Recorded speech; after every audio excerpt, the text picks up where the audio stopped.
Hey everybody, welcome to the Blizzard Watch podcast. I'm Matt, I'm hosting. With me this week are my fantastic co-hosts and also the most amazing Corey in the world, our Corey. Hi Corey. Hi, Corey. Wait, no, I did that joke already. And you didn't even Yeah, I set know me up you. for that joke. Yeah, I didn't say hi Corey, I just said hi. Now you're just narcissistic. I saw it coming, and I just, It thought was a wrong. softball. He didn't even get lobbed. But also with us are Liz Harper and Joe Perez. I'm not going to say hi to them either because then they'll use it. Oh, No, I'm not going to say hi Liz because you'll then say hi Liz. I'm not doing that. I'm not going to be predictable. I'm just saying hello. I'm here. You're here. Hello. Hello. Also, Joe, you can say hello if you want to. Hi. All right. A lot of stuff going on. I'm desperately trying not to talk about the Fallout show because it's coming this week, and I'm very excited. Yeah, it's the 11th. Oh, note to self. Yeah. There's so much good stuff out there to watch. It's kind of a problem. It can be. Honestly, it can be really difficult. So, but yeah, we've got things to talk about. Right up front, I guess we should be talking about Mists of Pandaria Classic, or is there something we should be talking about else? I like to leave it up to you, Liz, because sometimes last time we did this, I left it up to you. You, quite frankly, did better than I do. So, no, may as well start with it. Mists of Pandaria Classic, Phase 3 is live, which is your Throne of Thunder, your Isle of Thunder, your Isle of Giants. They had like one naming concept there, and they just ran with it. Listen, when it's all islands, when it's all islands, you go with isles. Thunder Giant. Isle Throne, Isle Throne, Thunder. Oh, I'm sorry, I'll stop. My God. Anyway, though, yeah, gonna free up front. To me, this was possibly one of the best patches / phases for one of the best expansions out. I loved Throne of Thunder as a raid. I loved the Isle of Thunder as an open zone, and I loved getting my butt stomped by Undasta over and over again, and then running down from the graveyard to hit him again. I don't care. Original Undasta destroyed 5 raids at once, and then had room for leftovers. He was so good. So yeah, I mean, to a degree, possibly what's coming up is actually even better for me. I did like Siege of Orgrimmar until I ran it for like 14 months. You know, that's one of the things about Classic is that you can revisit things. Maybe you love them, maybe you hate them, but whatever you're revisiting, it's colored differently by time. And I think Mists of Pandaria was one of the best expansions World of Warcraft has ever put out. Yeah. Except it suffered because you set in Siege of Orgrimmar with that last patch for so long that you started kind of hating it. Because this is like all there is to do, and you just started hating the game because it was just, why am I here doing this still? And it's not even like Siege was bad. Siege was a very good raid, very big raid, but also it was a little too big. But it was also a failure of, I think, like planning for how big they made the raid, because they did make the raid very big, and how long it would take us to clear it. Like, your players are persistent. We will do things either way faster than you intend us to do, or way slower than you intend us to do. There is no in between. What really got me, I mean, we talked about this at the time, and I think it's one of the things that the last few expansions have really learned from in a way. Mists of Pandaria had an absolutely crackling release schedule. Like, it was dropping stuff, like, a lot. And then, because of lightning. Yes, thank you. I'm glad that Corey got it. not so that anyone else wouldn't have, but yeah, just when Corey gets it, I feel like I've done my job as an Edmontonian. But yeah, when you get you basically, like, you get from like dropping to drop, like new content. There's that whole dip before Siege where you could go and farm up the classic looks of the dungeon set 2 stuff from vanilla. There was a lot of stuff happening, and then Siege came out, and then 14 months later we finally got new content. And I remember thinking at the time, and I believe even writing a post saying that if they had put an extra month in between each content drop that they actually did, we'd have been 7 months in Siege instead of 14 months in Siege. And I'm not kidding about 14 months. That's not a joke. That's a how long long it time. was out. So I think one of the good things about Classic is that to a certain degree, they can look back and stagger the releases, and they can release them over a shorter period of time so that we have content. I just think it's in general, the content speed that World of Warcraft has been deploying its stuff on lately really feels like it's been influenced by the experiences of Pandaria, then Warlords, and then Legion, where they were like, Warlords had another big content drought at the end. And it felt like it missed a patch at the same time, which wasn't great. In a weird sort of way, I feel like WoW Classic is cool for showing us this is what it could have been like if it had been released in a more modern fashion. If it had come out the way they come out now, this is what it would have felt like. So going back to what you're saying about the release schedule for Mists, like I just looked it up just because I thought it was interesting. The OG cadence of it was it launched with Mogushun Vaults September 25th, 2012. All these are 2012 and then into 2013. Heart of Fear Raid Phase 1 was released October 30th, so 5 weeks later. Then 2 weeks later, we had the Terrace of Endless Spring. Then 2 weeks after that, we had the Brawlers Guild plus the Landfall campaign. 14 weeks after that, we had Throne of Thunder Raid. Then 11 weeks in, we had... or 11 weeks after that, we had Heroic Scenarios in the Battlefield Barons. And 16 weeks after that, we had Siege of Orgrimmar. So, like, it started blistering, and then they started pacing themselves at the end, but still did not buy themselves enough time, which I think is absolutely fascinating. Because then after that, that was still at the time when they were really on we want an expansion every year and a half kind of cadence. And then it never happened. Yeah. They could just never get things out that fast. So it was probably some wishful thinking, like, yeah, we're going to have this next expansion finished, and then it's But now look at the cadence that they're putting out stuff now, right? Like compared to now, they had to start somewhere, right? And they had to have a goal to aim for.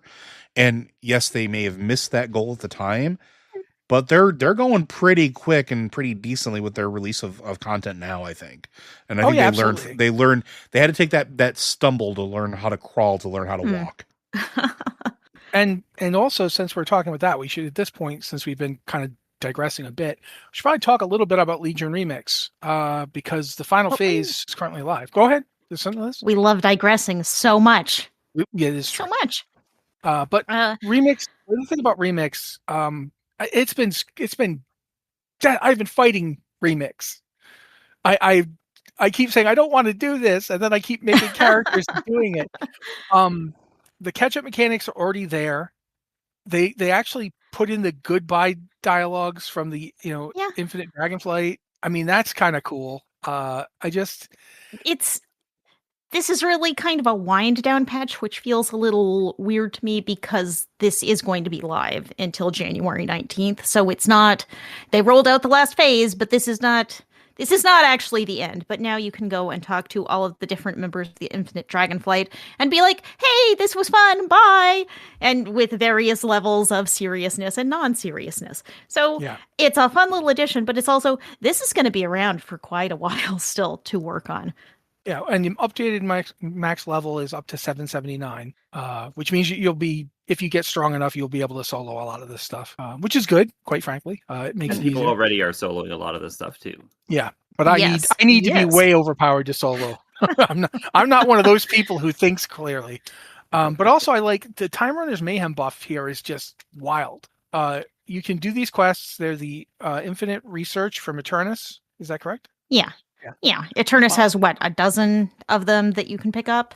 And if you do something like that, if you do the quests, you can get a 3% XP buff that you can stack up to 10 times. So I'm assuming 30% at full stack. 30%.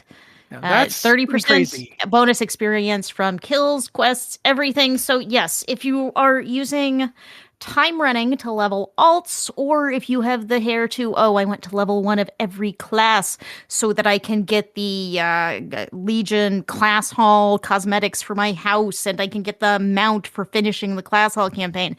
If you're doing all of those things, it is way faster right now. And you have until January 19th to, just what everyone wanted for the holidays was an opportunity to level every character class in WoW all over again for fun. For the nth time. Yeah, for the nth time. I'm finally managing to level fast enough that I can stomach the fact that I'm playing a mage. So I feel so dirty. I feel dirty constantly. How is your mage experience, Matt? Is it okay? Are you No. feeling okay about being a mage? It's bad. Oh. I feel bad. I feel guilty. But I will say this, there's never going to be a part of me that doesn't secretly enjoy like freezing everything around me and then just throwing as much AoE as possible at it until it all just dies. You just kind of feel like I should be using a big axe to do this. I have been thinking that I do need to level a warrior because I've never done the warrior class hall campaign. But do you like stress? I've never done the warrior class hall campaign because I don't want to. No, it's. Do you like to feel bad about yourself and the people you work with? If for some reason you're missing that. Yeah. It's just a lot of the Legion class hall quests were really fantastic, but do I just want to go and play with Odin for however long it takes to finish this class campaign? I don't know. In the podcast pre-show, Joe talked about the Pokemon games he's liked. To me, the Warrior class hall campaign in Legion is a Pokemon game. Yeah, you're that Pikachu. I hate. You are literally Pikachu. And you know how Ash refuses in the cartoon to like level Pikachu up, and he just feels like working out is the solution until he's got this muscly Pikachu that's like I'm gonna get destroyed. That thing's like, yeah, oh fine, I'll go fight it. That's what being Odin's Pokemon is like. He constantly wants you to prove yourself, and then when you go out with your friends and you go to something he's in charge of, he wants everybody to prove themselves. This guy is a jerk. Okay. But one of the nice things about doing class hall quests in Legion Remix is it is so much faster because it skips all the mission table stuff, because that took a long period of time for those to happen. It took a time to get troops and level them and all of your champions and level them. That just took a lot of time. And in Legion Remix, they're just like, no, we're just going to skip all of that. So that really speeds up getting through the campaign. And if you wanted to... When I heard that about the skipping the mission table stuff, I want you to imagine that my eyes were replaced by gigantic cartoon hearts. Because that's what happened. But yeah, it does make the entire experience go a lot faster. There are just fewer stops and starts because there were some definite stops and starts when you were waiting for your mission table to finish. And so you can just go in and play it. And with experience 30% faster, I think if I'm going to do the Warrior class hall, I need to do it now because it's not going to get any better. That's fair. And, maybe without the big stops, it will feel better. One of the things that felt really bad was sitting around waiting like 2 days to get to go and, go fight Harboron. I was like, for real? I got to wait 2 days before I can actually progress this thing? Jeez. So, maybe that'll help. Are Corey or Joe, are you playing any remix? Are there any alts that you're just gotta finish leveling them? Not me. I have everything leveled already, so that's the problem. I'm missing out on. That's my problem too. I'm in the same boat where like I've leveled everything to max that I like of everything that is of note to me. Even remotely reasonably likely for you to play. Yeah, and like it's too much to keep up on otherwise, but like, and I've said this before, I don't have any problem with Legion Remix, but it's not like Remist was for me. Remist was like, again, Mist was one of my favorite expansions to ever release for any MMO ever. So going back, best rate in the game in it. It has some pretty darn good content. But like going back through it was fun for me, even multiple times with multiple characters. So it wasn't really a stress. Legion is not my favorite expansion to begin with. It's not my least favorite, but it's not something that calls to me. And with me having everything already max level that I would conceivably ever care about, I can't. I tried really hard to like getting, because I know everybody in the guild was having fun with it, and I was like, oh, I'll get my character level up and I'll do world tours. It'll be fun. I was like, okay, I'm just gonna play Pokemon instead right now. I'll come back later. And now it's like, oh, I can do. I even thought about it. I was like, oh, I can get stuff up and like I can get to core and things like that. And I still cannot get me to go and do, even with the promise of decor. That's also a good thing about Legion Remix, is that this is a different way to play the game. And if it is fun for you, you can play it. Yeah. But not playing it does not mean you're missing out on power or anything you need. Even the decor that's specific to the Legion Remix vendor is going to be in the game when Legion Remix is gone. It is going to be more expensive, apparently, but it will be in the game, and you can buy it in the Dalaran Dalaran sewers. There's going to be a vendor that will sell all of that decor. So I'm mostly trying to get all the collectible stuff. I have not been super plugged into this because there's so much going on. It's just, how do you find the time to play all of these different game modes? Like I was gonna play Miss Pandaria Classic, and it's like, wow, it's a lot of time to keep up with leveling and playing a character in Classic. And it's like, wow, now player housing is live. So it's hard to find the time to do everything. I've been playing Remix pretty casually, just trying to get transmog and collectibles. And we'll see if I manage to do that before it's over in January. Are you going to play enough to get the cool scythe transmogs from Argus? I killed Argus for the first time yesterday, and I got the scythe. I have never gotten this scythe. I don't think I've ever seen anyone who has gotten this scythe drop, and now I have it in 2 color variants. Woohoo! I'm very serious. Speaking of someone who never got that scythe, I am very happy. But I'm also going to say what's really cool is they also have those for like staves and stuff too. Like it isn't just polearm now. You can transmog your staff, so that's great. I do need to say this part though. You guys mentioned it. You mentioned decor, so we must talk now about player housing, and specifically before we talk about player housing, we must talk about this 3-word note. Lumber is terrible. Please, Liz. They just need better lumber support. Wow, Corey. Liz, try to ignore that joke long enough to talk. So what you're saying is you're a lumberjack, but you're not okay? Wait, I'm not familiar with this one. Oh God, do I have to leave? I'm going to leave. You guys have fun with this podcast. Okay, so lumber. You can. We're back to being lumberjacks again. In the year of our Lord 2025, we are chopping down trees all over Azeroth. And when you go to chop down a tree, you hit the tree with an axe, and you get exactly one piece of lumber. And there's different chop lumber down another tree. Expansion, there is different lumber going all the way up. Every expansion has a unique type of lumber, except the current one, the new one, Midnight. Midnight does not currently have a lumber, so it's every other expansion has lumber. But the real problem is, so you're going out, you're farming for logs. Woohoo, logs! And you're flying around waiting for the lumber icon to show up on your mini map. And it's not, every tree is not a piece of lumber. So you'll occasionally find a tree, and every single one is just one lumber. Very rarely you get 2, and if the gods smile on you this day, you might get 3 just once. But most of the trees, you are chopping them down for 1 piece of lumber. So you can expect decor to cost anywhere from 10 to 60 pieces of lumber per piece of decor. And at 1 log per tree, this can take a lot of time. Particularly since there's also no way to... lumber does not have an associated profession. So there's no lumberjacking profession that we can all enjoy having now. There's no skill level. You're as good today as you will be next year.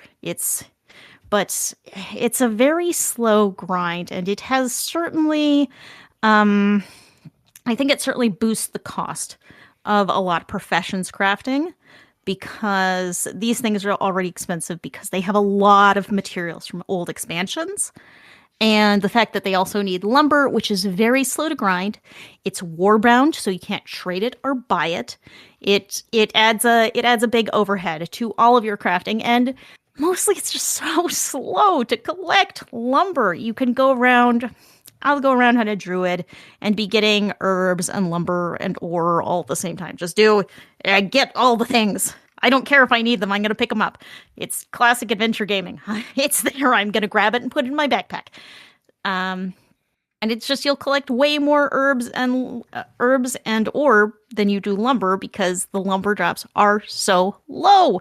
And it's a grind. It's a grind, and it's like you're super excited.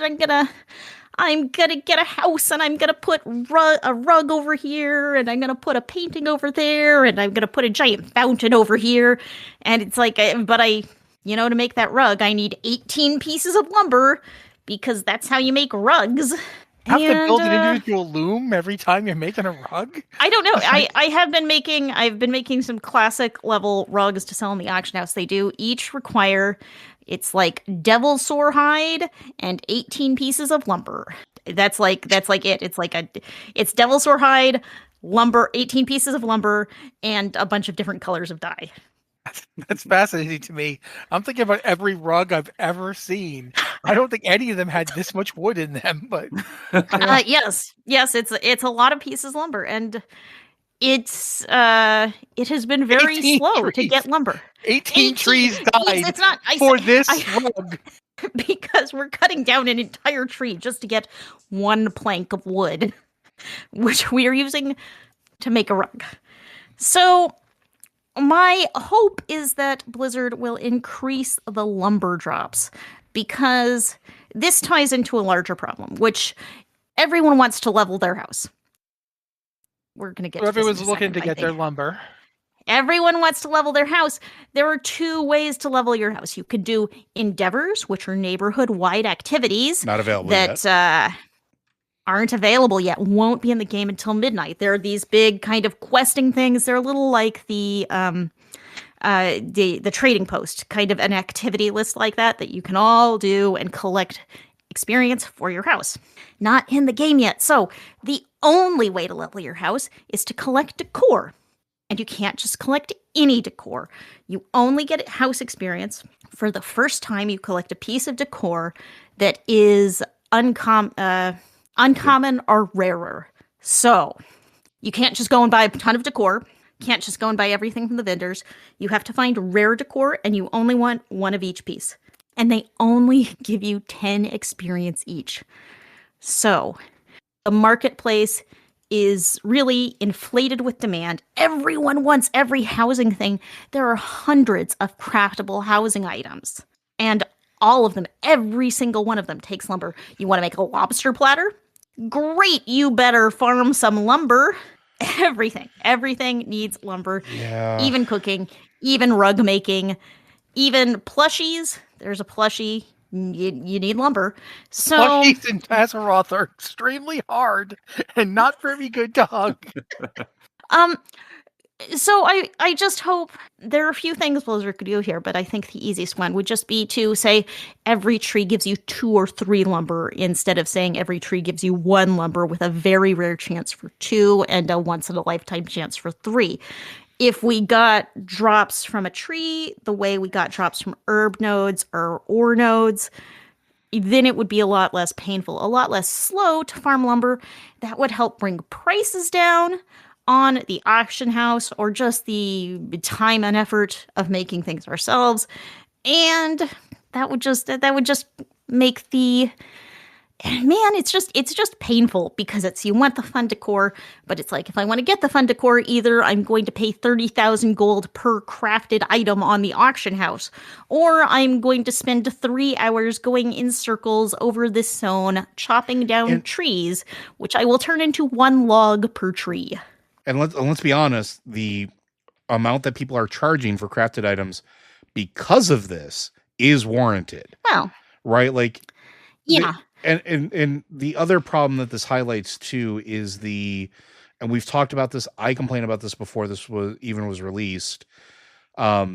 the fact that you have to craft every single item or buy every single item you want to place, even common ones. So like or purchase them or whatever the case is. So like even there's a market for even the common stuff that doesn't give you an XP because you need a ton of them. So I'm hoping that they revisit it or either increase the amount of stuff you make from that lumber or increase the lumber and really look at the economy around housing because, and I called this and we're not seeing the effects of it quite yet. Housing is going to very greatly affect WoW economy more than anything else has in this game in a probably 15 to 18 years.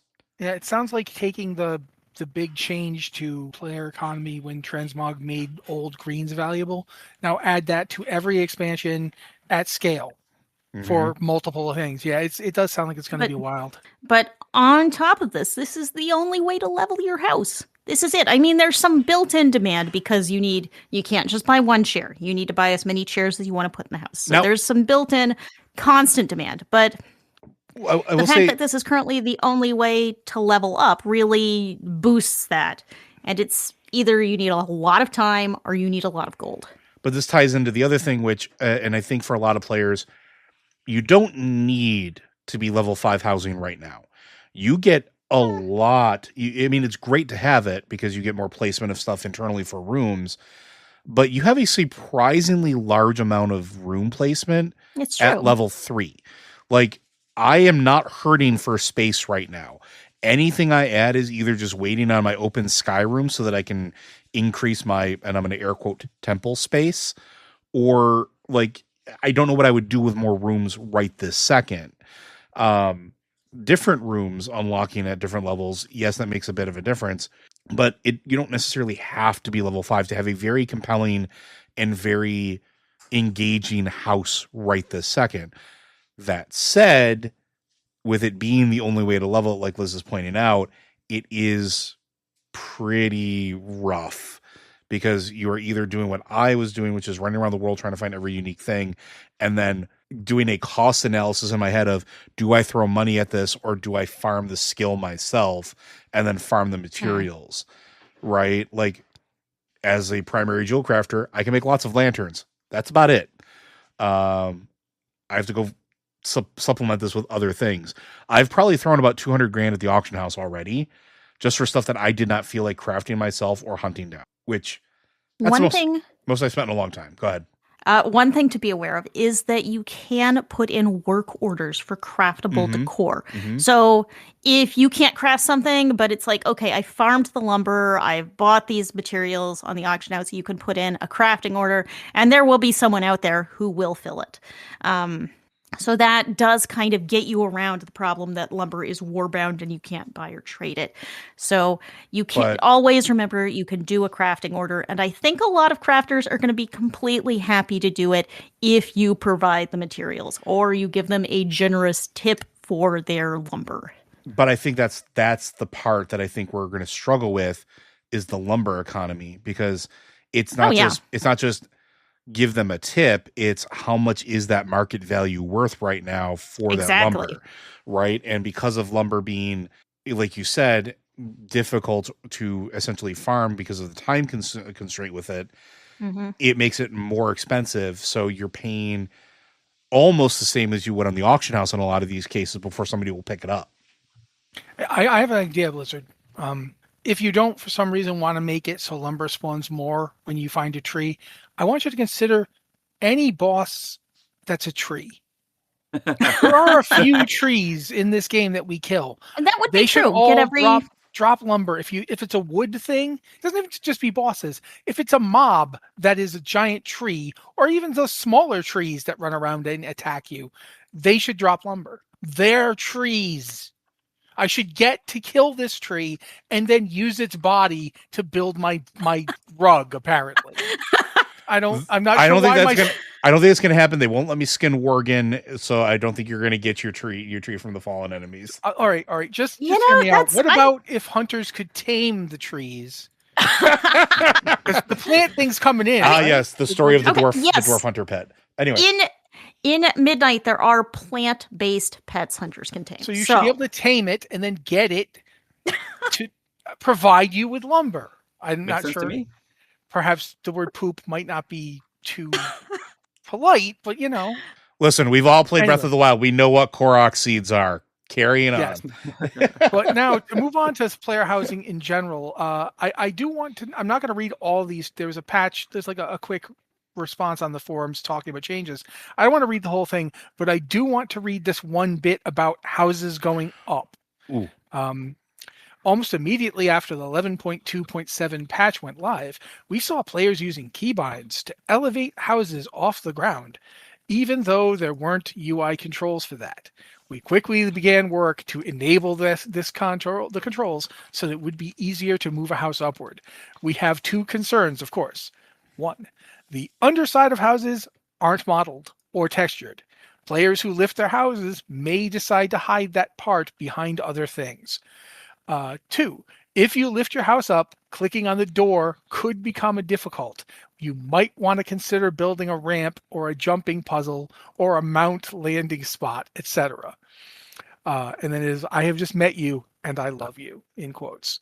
Mm-hmm. So apparently, whilst working on this system, the people at Blizzard were like, oh, they're doing a thing that we didn't think they'd do. And instead of getting angry about it, they went, let's put the controls in so they don't have to jump through hoops to do it. So now you can make your house float. Which is as it should be. Yes. In a fantasy setting. I just think that it's great that they just supported it. Yeah. They didn't say oh, let's end this. Because sometimes we get oh, Blizzard, what do you hate fun? So I'm glad to see them not hating fun. This is a nice change. I too also am enjoying seeing. Yeah. The other thing that they've done, they had an exterior decor limit of 200, which I'll be upfront, I haven't pre-bought the game yet, so I don't quite know what that means. But I do know that they've now raised it at level 3, it goes up to 250. Because they were like, oh, we're worried about performance, but then they looked at their metrics and were like, oh, performance isn't as bad as we thought. So now they've added in more exterior decor for you. So if you're like, I don't have enough giant bronze statues outside my house, you can now add more giant bronze. And you say that's not a joke. You can take a lot of things and just make them bigger or smaller and put them outside your house. So are you guys going to use either of these? We'll start with Corey. Are you going to use either of these changes? The elevating thing, that's for sure 100%. And of course more stuff is more stuff and more stuff is good. Number go up. So yes, these are both very welcome changes and they show that they're willing to engage with the community and also have fun with us, which is great. Okay, Liz. Definitely going to be making use of that outdoor decor limit. I've been playing with different ideas about hiding my house because I don't care for the appearance of horde houses. They're just not very aesthetically pleasing, and I need to put something on top of it, or, it needs to go away. The house needs to be hidden under something else. And I have seen a pattern for a hobbit house in which you literally cover the whole house and it looks like a pile of earth. This is a very intensive, this will take up by itself most of your decor limit to build a hobbit hole house. So it is nice to have a slight bonus to that decor limit, which will let you also add some decorations outside, in addition to having your underground hobbit house. But if you're building an underground hobbit house, you're not going to make it float. No, I'm probably not. I'm not. Floating houses are cool, but I don't feel like I have the need to make my house float. I did see one person who had made their house an airship. Yes. So, you make the house float and you build an airship around it. And then there was a little airship dock next to it, which was really cool. Just not something I personally feel like I need to do. Okay. Yeah. Joe? The outdoor limit, yes, because I also am not a fan of the horde houses currently. You can make them very big and very imposing, but I don't really care about that. They don't really have a homely charm for what I have envisioned. I'm going to wind up, currently I have buried my house under boulders and trees because they give me the most bang for my buck as far as size goes and placement. However, I have discovered a pattern to turn it into an elven tent, essentially. with a bunch of the Belemeth tents and some other accoutrement. So I'm going to probably do that, and I will 100% be utilizing all 250 units of the core limit to make that happen, to make it match my internal aesthetic that I have in my brain for. Okay. I'm going to tell you guys what's been going through my head since I read this post approximately an hour and a half ago. I want to build a floating orb. I want to have a big brass-looking orb floating there that people like go up to the big round door on it and get in somehow. I don't know that this is possible, quite frankly. I don't know if they support this kind of thing. But this is what I'm thinking about. Possibly what I'll go for is like a floating dome, because I could see that working more. But I'm desperate to build some kind of floating shape, and I don't know why. I don't know where this comes from. I don't know why I've decided I want to, but I desperately want to do this. So that's going to be my project for the next until I go insane. Is it because of the floating nature of fantasy structures? Like we see a lot of floaty things. No, he almost pondered his because orb. Of Destiny. Yeah. I knew exactly what you were going to reference. Destiny. Yeah. Okay. That wizard came from the moon, guys. No, I just the traveler. I mean, it's an orb. I want a big orb. It's just. So yeah, that's what I'm thinking about. If possible, I also want the orb to have an Art Deco look, because again, I've been playing a lot of the Outer Worlds too. But yeah, orb. Definitely want it to be a big floating orb. With possibly a dodecahedron would be nice. You can actually build one with the floor. So you can get flooring units that are triangular, circular, or square, or semicircular or square. And you can go ahead and you can actually do. I've seen people make like giant D20s on their front lawn because they want to. I've seen them also make giant D12s because they wanted to. I think the D12 would be the structure I'd be most likely to go for an actual house. Yeah, but you can absolutely do it. It will take up a lot of your limit, but you can. But the housing budget just goes up, so now maybe we're closer. Before we move on, I do want to interrupt real quick, and I want to tell a quick story about this latest patch that it's been fixed now, but was very frustrating because I couldn't figure out, and I thought it was tied to housing. Turns out it wasn't. Some folks that follow me on social media may have noticed that after this last patch was released, before today's recording on the Tuesday, I was complaining about being flagged as the incorrect faction. So I play a Dark Iron Dwarf, and which is an Alliance tune, and I went to go queue for a LFR just to kind of get a couple things towards my Traveler's Journal stuff, so I can get more attendee points, because I really want to get to the end there. And I zone in, and everybody's hostile to me. Everybody's Alliance, but everybody's hostile to me. One person in there chimes up, "Oh, you can zone out and zone back in." That usually fixes it. So I do that. Nope, everybody's still hostile to me. Well, that's weird. So I can't heal anybody or interact with anybody. So I leave. Don't get a deserter debuff. Cool. Try it again. Maybe it was a freak accident. Nope, happens again. I notice I've been queuing from inside of my house. I thought because my guild neighborhood is Horde, that it was flagging me as Horde when I was queuing out of it. Correct problem from my character, because our characters are basically a bunch of flags of SQL code and if-then statements essentially in a database. I was right about the flag being stuck, wrong about the reason. I've also been randomly having a memory leak issue, which a lot of other folks have had on and off throughout the War Within. And I crashed in the middle of lore walking with Blood Elves. Do you know what happens when you are lore walking with Blood Elves? You are flagged as Horde. No, you stay as your character, but you're flagged as Horde so that you can interact with everything. So when I crashed in the middle because of a memory leak error, and I have 64 gigs of RAM, it was just a lot of leakage in the background. And it kicked me out of the scenario, and I never went in and finished the scenario. It left me flagged as Horde, and I did not know this. So shout out to the folks that were able to look into it and figure out what was wrong. I was also informed that a hotfix went live, I think it was Monday, before today's maintenance, to address that particular issue, because I was I may have been patient 0 because I didn't see a lot of it being posted before I like said something, but then immediately after like escalating it and making like a big thing about it, tons of posts started popping up about people having the exact same problem. So I was like, okay, well, I was very happy from a technical standpoint that 1, I knew what the problem was, maybe not the cause, but what the root was. And 2, that I got to be patient 0 for something. Do you know how long it's been since I've gotten to be patient 0 for a really game-breaking bug? This was fantastic. It was great. Sorry, I work in tech support. I've worked in IT for so long. I love when things break and I can I love when I'm in the middle of something that breaks and I can help fix it. It makes me very happy. You heard it here first. Joe solved a problem that he might have been the first person to suffer. Well, I identified a really problem. cool. I didn't solve it. The fine folks at Blizzard fixed that problem, but I helped identify a problem. We should move on to talk briefly about Diablo, because Well, before we talk about Diablo, what would you say about going to a hockey game? no, No? Oh, well, what if I told you that hockey game was sponsored by Blizzard Entertainment? still say no.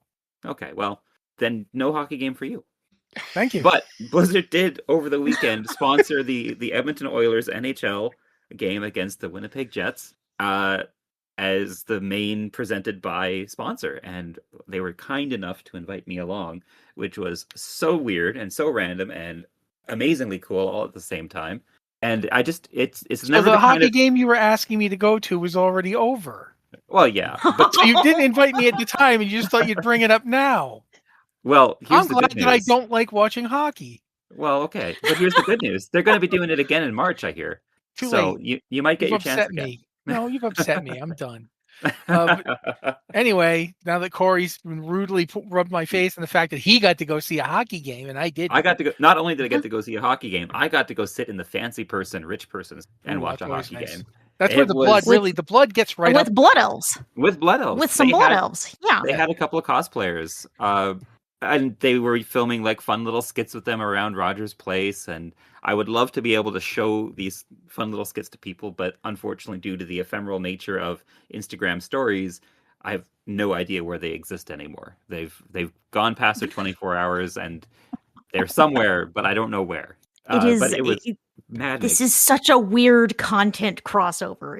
I did not expect this one. Blizzard's whole thing has been weird lately. They come up and it's like, what are they doing? This giant weird statue in the desert? What? Actually I'm bringing up Diablo 4 Season 11 start date was shifted to December 11th, which is going to be at 8:30 p.m. Pacific, which is coinciding. That's a very unusual start time for a season. 8:30 p.m. 11:30 Pacific. p.m. Eastern. Yes. Which is going to coincide with the end of the Game Awards. And we talked about this last week. What are they going to announce? Blizzard was doing. Yes. We don't know who's doing it. There's weird stuff out in the desert. People thought it was Diablo related. Jeff, But a lot of Jeff people- Keighley is the one who posted it, right? Yes, originally. And a lot of people have denied it's various people have said it's not Diablo related. At this point, people have attributed it to practically any game you could think of. And man, I don't know anymore, but we will find out soon, and we will definitely talk about it more next week because it is happening between us recording this and you listening to it probably. Yeah, but it should be pointed out if you don't care about weird announcements, you will know that your season hasn't ended and started yet. Instead of it's now going to be on December 11th, which is this week, I believe, because it's the 9th today. Yes, right? it is this week. Yeah. Yes. So it's this week. It'll be Thursday at 11:30 Eastern and at 8:30 Pacific, and yeah, probably related to the Game Awards, but we don't know. We just know it coincides. They're going to announce the revival of Heroes of the Storm with a crossover with Diablo immediately. That's it. I mean, Oh, of course. The Diablo team does have a bit of a history with overhyping announcements in Yeah, like the If giant you- Lilith statue back in New York. Yeah, I remember that. I mean, I would say the most notable one was when they did just big hype. You want to watch BlizzCon? This BlizzCon, we're going to have something really exciting. And, everyone in the community universally was like, you're going to announce Diablo 4. They're going to announce Diablo 4. And then they announced Diablo Immortal. Yeah. Yeah. Yep. And we did, in fact, have I- phones, which we used to tweet our disappointment. Yes. I personally continue to think Diablo Immortal is a really good game. It is amazing how well it translated Diablo to a mobile device. I like playing it on my tablet personally. Monetization, not great. Game, really excellent. Gameplay, really excellent. Ran Yeah, really well, but it was, too. yeah, it runs great. It's astonishing. Yeah, but the thing was, Diablo hyped it so hard that players immediately were like, Diablo 4, Diablo 4, and this was not what they wanted. They hyped it so hard that they even, like, right before BlizzCon was like, maybe don't be quite that excited. But it was too late. Well, it also came after a year in which there was going to be something Diablo related that got canceled, and everybody was super hype about that. Diablo comic, yep. Yeah, so like, well, it wasn't the comic. They were like, there was going to be another announcement or something to do with Diablo, and then it just didn't get announced. We all thought it was the Netflix show, I think. Yeah, we thought it was the Netflix. We thought it was the Netflix thing, which everybody was super thirsty for. And then we just straight up didn't get it. And then we didn't get an announcement about it. It quietly died in the background. And so then when this came up and everybody was super excited, but I agree with you, Diablo Immortal, while it was not initially well received, and I was guilty of it as well, I am very surprised at how well it runs and how well it translates Diablo, the core gameplay loop. Yeah. It's, frankly, it's pretty astonishing how well it runs on, any old tablet or phone, and how it feels like playing a Diablo game. And of course, you can play Diablo Immortal on a PC these days. So you get the best of every possible world. It doesn't run quite as well on PC, quite frankly. Yeah, it's really smooth. I used to play on my phone, and I would mirror my phone to my television. Yeah. I remember you telling me about that, and I was like, ooh, I gotta try that, and I never did because I'm lazy. And essentially, you're just using your phone like a controller and watching the television. And it looks incredibly good, even on like a 55-inch television, It's just shockingly good for a free-to-play game. But my entire point of this diversion is that Diablo does have a bit of a history of overhyping things. Yeah. And go ahead. A couple of weeks ago, they were doing a bunch of interviews with creators, and they were all like hinting, you should watch the Game Awards. Wink, wink. They were pretty strong hinting you should watch the Game Awards. And then last week, they had a campfire chat, and at the end, they said more directly, you should watch the Game Awards. You should really watch the Game Awards. So they've gone beyond hinting. They're just telling us, really, you need to watch the Game Awards for something Diablo related. Hopefully, it is as big an announcement as we expect, and we'll just find out what this statue in the desert was really about. If it's Diablo, if it's something else, and if it's something else, why does it feel so Diablo-y? I don't know. We'll see. We'll talk about it next week. But for right now, I'm actually looking at the time and figuring what we'll be doing next. I'm going to turn to you right now, Liz, and say, could you please do site news before we talk about Overwatch? Of course, I want to say thank you to all of our supporters out there, whether you are just listening to this, whether you're listening to us for the first time, maybe, or if you support us on Patreon. You guys on Patreon are what keeps the site and the podcast going. You let us do what we do. Right now, support is a little lower than we would like to be happy and healthy. Fortunately, it's there's a lot going on in the Blizzard world, and that always brings us a little more attention and ad revenue. So we're doing okay, but our Patreon support is a little low. So if you can support us on Patreon, you can go to patreon.com/BlizzardWatch. And if you support us at $3 a month, that gives you early access to all of these podcasts, ads free, as well as access to the Blizzard Watch podcast pre-show, which has us talking about things. This week, we went all over the place. Yeah, we usually go all over the place. It's usually pop culture. It can be comic books. It can be TV shows. It can be dinosaurs. Sometimes it's dinosaurs. I didn't crash out and talk about 3D printing for a half hour. Y'all are welcome. See, now, I the would day be that you and I interested in get that. together, because there's a series of dinosaur 3D printing things that are out that I really wanted to talk to you about, but we'll get back to that. Tune in Right next now- week. But $3 a month, all of the podcasts, early and ads free. If you support us at $5 a month, you get that, but you also get access to the website at blizzardwatch.com ads free. So if you can do either of those things, please do, because it really helps us out. And if you don't have the cash to subscribe, you can go and subscribe on Patreon without pledging. And then you will get updates from us on, I send out a weekly news update to everyone who subscribes on Patreon. Even if you do not give us a dime, you'll get our weekly newsletter from Patreon that tells you, here's what happened this week. So you can also do that and just easy keep up with what's going on. And let's see, if you follow us on social media, that also really helps us out. It's a good way to share our content so other people see it and feed the algorithm. So it shares our content with other people. You can follow us as Blizzard Watch on Instagram, Twitter, Facebook, and Mastodon at gamepad.club. We are blizzardwatch.com on Blue Sky, Blizzard Watch podcasts on YouTube, and blizzard.watch on TikTok. So follow us for the latest news, for podcast clips, and that sort of thing. If you happen to be buying any World of Warcraft books, we have a guide to all of the books, and that if you buy them through our links, that does give us a little affiliate revenue. That's blizzardwatch.com/Warcraft books. If you happen to already be in the market, check out our guide. It lists every book related to Warcraft in chronological order. So if you're into that, if you're listening to this, maybe you're into Warcraft. So check Seems that possible. out. It's a possibility, at least.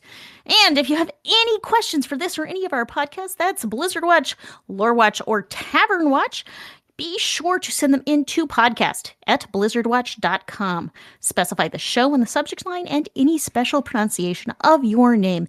You can also contact us on Discord.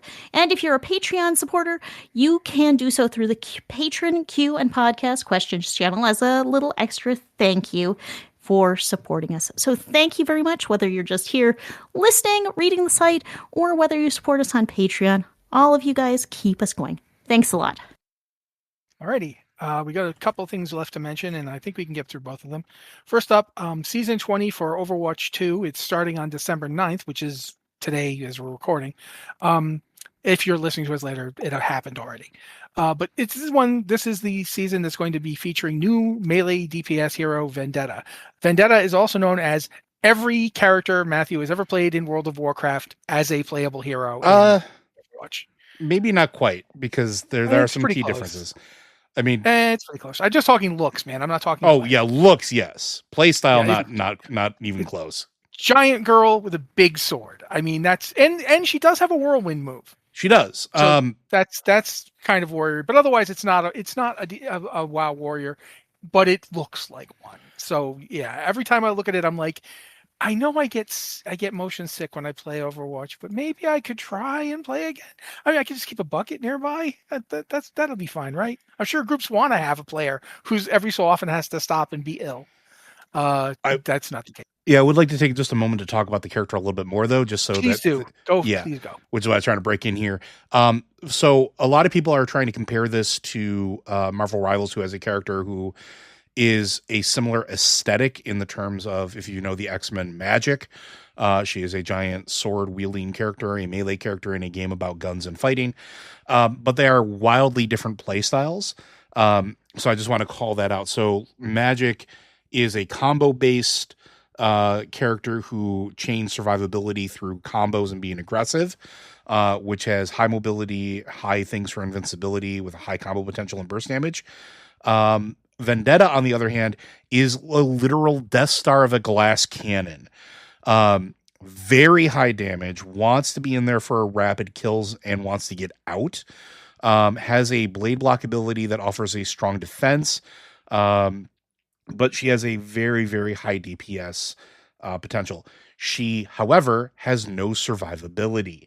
There's really nothing built into her that makes her wildly survivable on her own. So she relies on team support and other tanks and things like that to help crowd control. But she's a very dangerous assassin type character. But she has to get into melee. Very fun, very aggressive, fast-paced playstyle that really wants to get in there and quick damage. So if you're looking for some gap closers, She has a gap closer, but it's not a very long gap closer. It's a spinning whirlwind of death. Yeah, that is her gap closer. So she doesn't have she lacks the gap closer like Magic has. And again, neither one is better than the other. They are just completely different play styles. So one, I want to say good on Blizzard for not just copying the homework like people were trying to claim they do. Two, good on them for giving her a unique feel. She does feel a little clunky, but I think that they'll wind up balancing it out. And once players get used to her, I think you're going to see her be a very big kill machine.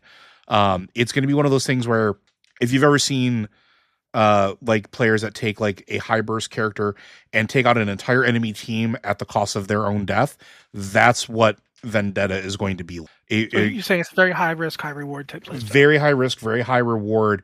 And it'll reward players for getting good with her and her skill set.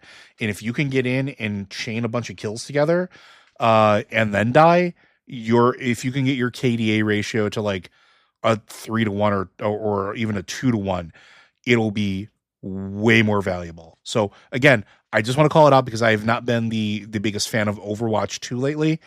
This is actually a really cool, neat thing. A really cool hero, really cool design. And if you are interested in a different type of play style and think you want to have that high risk, high reward, highly recommend giving Vendetta a shot. Okay.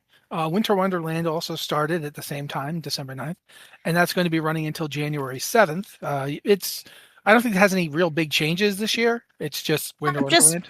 Winter Wonderland. Which, it's fun. But finally, this one makes me laugh because I had to just look this one up for a completely different reason. Oh, no. Anyway, the cosmetic the internet is, delighted in, I'm sure, or like me going, what? And then they have to go look it up. And then they look it up and they're like, this didn't help at all. But there's now a new 6-7 emote for Soldier 76. I audibly groaned when I read this. I literally did. So, this is a situation where I've literally sat down and spoke to a Gen Alpha kid to get him to explain it to me, and he couldn't. There's no explanation. There's no explanation. It's just a ridiculous thing. That's all it is. Yeah.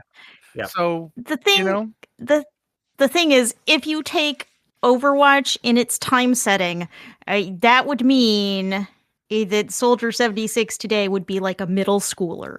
This is totally appropriate. Yeah, this is completely appropriate. I hate how right you are. Oh my gosh. This is very much like my brain just broke. This is when you realize to some people that like I was alive and at a time when like Beyblades was really popular. You know what I mean? Like there's you every so often it hits you. Oh, you were born in like 1990? Well, that means you really liked, Kim Possible. Just stuff like that. It's very odd to me that this emote is something that I have no idea what. It's just, it is so appropriate, but it's also something you could never plan out. It's just, it worked out. Yeah. I now want to see Reaper doing it too. Because they're like the same age. They are roughly the same age. There's a great clip that... Well, no, Reaper's younger, isn't he? I don't know. Because they were on the same team together when they were both younger. And then Reaper turned into like a rotting, discorporating being. I have no idea how old he actually Reaper is 60 in Overwatch 2. Let's see how old Soldier 76. Okay. Reaper I think 60. It's the same. Yeah, so if he's 60, he'd be 60. Roughly the same age. Yeah, they're both 60. So they both should be doing it, maybe even dabbing. I don't know. There's a great clip floating around of it's some Santa's village somewhere, and there's a Grinch, someone dressed up as the Grinch, and some kids go do the hand motion, they go 6-7 at him, and then the Grinch immediately, without missing a beat, waves his hands to either side of him, left, right, and goes 8-9, and all the kids are very upset about it. And so, right there is your Reaper emote. That's the 8-9. Somebody, but we got to talk about this one because it's something I've actually been looking around. We're in the end of the year game showcase time period. Everyone's going to be doing that. Like we just mentioned, Game of the Year awards going to be happening on the 11th. So let's just say straight up is hopes and dreams. You asked for hopes and dreams here, and I want to talk about some games. what games are you guys looking at? What awards are you paying attention to? We're gonna start with Corey because he's a special guest, and plus he's going to have some horrible joke that's going to break me. So go ahead, Corey. Well, Matt, that can't be right though, because the year just started. It couldn't possibly be the end of the year. Corey, when I said break me, I didn't mean psychologically. You need to be more specific. I'm sorry. Yeah, I was gonna say that's your own I'm just fault. following instructions. I'm going to be very interested to see if just in terms of mainline games, because there was a big late season push for Arc Raiders to get Game of the Year, and it didn't quite line up to any of those. But it's a very popular game right now, and so it's going to be very interesting to see how the various games of the year shake out, because Expedition 33 is a very strong contender for that, and we could see some other ones too that are just. Is Expedition 33 going to take everything, or is it too old at this point and everyone's more on the new hotness of? I mean, it's been nominated for a lot of awards, and It won a bunch of awards at the Golden Joysticks a couple weeks ago, and I think it's a real contender for just sweeping this year. But I mean, we will talk more about the winners in next week's show. But since you were jumped in, Liz, what about you? You know, I actually talked about this last week, I believe, when we were talking about Wholesome Snack. We got a new trailer for Mandrake, which is a farming sim, but set in kind of a vaguely English fairy tale sort of world. And it's like farming has been, like growing things has been cursed, and you're like a wizard with a farm because that's what it takes to make a farm now. And the new trailer had introduced a new creature that had a very Totoro vibe to me. Like in My Neighbor Totoro, it's kind of this world sort of very realistically grounded, but then all of a sudden Totoro's there and you're sort of diving into this realm that is beyond the normal.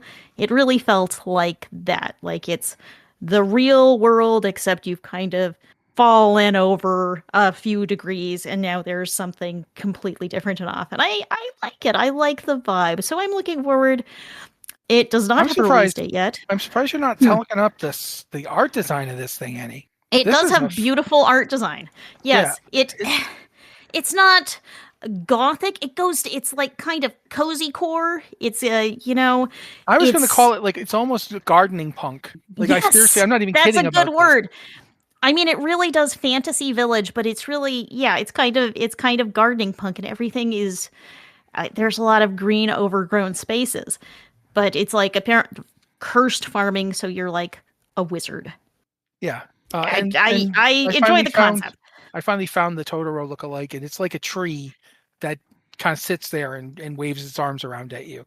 It is really weird and cool looking. So I'm just wanted to point that out. This is really a fascinating build too. It's kind of like if you took Stardew Valley, but you really upped the resolution on it, and then you had like this really cool, like fancy aesthetic gardening type stuff. It's really cool. This is nice to look at. It feels very Stardew Valley, except with a totally different aesthetic. It doesn't go with that retro pixel look, and it's not trying to be, like, hey, realistic present day. It's gone into this sort of British fantasy world, which, we kind of think about, the classic fairy tale fantasy. We think about like the Disney movie version of fairy tales. And the actual fairy tales, if you go back to your original source material, a touch darker. They're usually a touch darker. And so this has that sort of a touch darker, a touch weirder feel. And I do love weird. So here we are. Alrighty, Joe, anything you want to talk about really fast? No, aside from the fact that I'm not looking forward to the Game Awards this year, because I think that here's my problem. It's not that I think it's a bad game, but I think Clair Obscura is going to win more awards than it probably deserves, because a lot of the categories are heavily stacked in its favor compared to what else is there. And I think that's going to make me really sad for some of these categories. So it's a personal thing. Again, I'm not saying that it's a bad game, but it's just so not that I really give a lot of weight to the Game Awards, but I like seeing the acceptance speeches from the developers and people who worked on the game, especially if it's a smaller game, like looking at the best independent game. I'd rather see somebody go up there who, worked on blueprints and talk about, you know, their experience of being in and what it means to them versus, again, not saying that the Claire Obscura team doesn't earn it, but they're going to be up there a lot, I think. And I think that's going to kind of ruin it for me. Whenever one game I think is going to dominate every category that it possibly can and be shoehorned into, I start to get bored and it makes me just feel bad. So, see, okay, I get you on that one, and this is why I'm going to throw in my hot take here. Claire Obscura is not going to win nearly as many of these games, these awards, as people think. I hope not. Think so. I hope not. Here's why I think so. Looking at Game of the Year for starters, you've got a three-way split on indie cred here, where you've got Claire Obscura, Hades 2, and Hollow Knight Silk Song, all nominated for Game of the Year. They are going to split that vote. Maybe. This is my belief. You don't have to agree. Death Stranding 2 is up there. It's not going to win, but you never can ignore Kojima. Like, some people will literally, if Hideo Kojima sneezes and hands you the tissue afterwards, some people are going to nominate it for Game of the Year. It's true. It's just, it's Hideo Kojima. So that to me means that Kingdom Come Deliverance 2 actually has a shot to get in here, because it has the same indie cred in a lot of ways, and it's got rabid following among the people that love it. Now, I don't like Kingdom Come Deliverance or its sequel, but I do think that you got to pay attention to that one. For best game direction, I think you're going to see Claire Obscura take that. Not because other games like Hades 2 had good game direction, come on, but Claire Obscura is going to win that one. I don't see a problem with that. For best narrative, though, straight up, I'm going to say if Ghost of Yotai doesn't win it, it's just because of how overwhelmingly powerful the Blitz for Expedition 33 was. I also not think because it doesn't have good narrative. I also think Erika Ishii deserves best performance, and I'm worried that she's not going to get. That is a possibility. However, I will say this straight up: looking at best performance, Charlie Cox is not going to win this. He doesn't even want to win this. No, he doesn't even want to. He actually goes around talking about the original French voice actor, who he calls superior. So he is not going to win this. That's going to push Claire Obscura to just Jennifer English and Erika Ishii and Ghost of Yotai. And honestly, Ben Starr is going to split the Claire Obscura vote. Like, not that Jennifer English didn't do an amazing job, but first off, she already played an amazing role last year. They're not going to give it to her. I think it is going to be Erika Ishii. That's my opinion. A lot of these other games, though, Claire Obscura is going to win. However, best role-playing game is a fascinating process, because whilst I think Claire Obscura might win, it almost doesn't matter if Claire Obscura wins, because Obsidian has 2 games in this. They have Avowed and The Outer Worlds 2. Now, I've bagged on Avowed before. You guys all heard me. But having 2 games in that category is pretty neat for them. Having 2 games in that category is amazing up front. Secondly, anybody who wins this is going to have to always have that asterisk that Obsidian had 2 games in there, and of course, Obsidian's fan base got split. You didn't really win because you deserved it. You won because Obsidian was competing with itself. This isn't a community vote either. No. This isn't just that's the other problem too, right? So again, but by the time people wind up listening to this recording, if you're not listening, it will all be resolved, and we will all have the answers to our questions. Yep. Yeah. But I'm going to say this though. I honestly do think, we had that discussion I think almost a month ago now about Avowed. I've come around on Avowed. Like, I liked it a lot when it first came out. Then I got disenfranchised with it, and now I'm back on board. Possibly just because I realized that Avowed is not intended to be The Outer Worlds. That is a very good realization to have. Yeah, it's not intended to be snarky. It's actually extremely, I'm not sure the right word here. Earnest. It's up front. It's honest. That is, earnest? It is what it says it is. Earnest. Yeah. It is an earnest game. Yeah. Thank you, Corey. And I think it might win that. I don't know why they put Claire Obscura in fighting games. I'm kidding, they didn't. But I just, I was like, I think at this point they lost their minds. But yeah, I don't think Claire Obscura is going to destroy this the way everybody thinks they're going to. Just because whilst they have a lot of votes in here, and a lot of them are, I could absolutely imagine them winning. I don't think they're going to win all this. Like, Player's Voice, maybe. Well, I don't know. the players, any choice that's an open vote, that's a player's choice. Yeah. Those feel like the wild cards. Those are the ones most likely to go to the whatever game has the biggest buzz right now. Yeah. And honestly, I think for that one, Dispatch has a real shot. I'm hoping I feel because again, Dispatch should get nominated for a lot more stuff, quite frankly. I would tend That's to agree. ridiculous. But it again, didn't. we're gonna have the answer to this question by the time you listen to the next episode of the podcast. So probably expect us to have some reactions. Yeah. I've been teeing this one up all podcast. Like I've been looking at this category list and saying, I feel, so I wanted to get to run through it. But anyway, that's basically it. I do want to add one little note is that in addition to the Game Awards, that next week on December 18th is the Indie Game Awards, which is in the same vein, but there's a lot more variety at the Indie Game Awards. Absolutely. So you will see some of the names like Claire Obscure. You also see a lot of smaller games and lesser known games. And I am excited to see that one this year.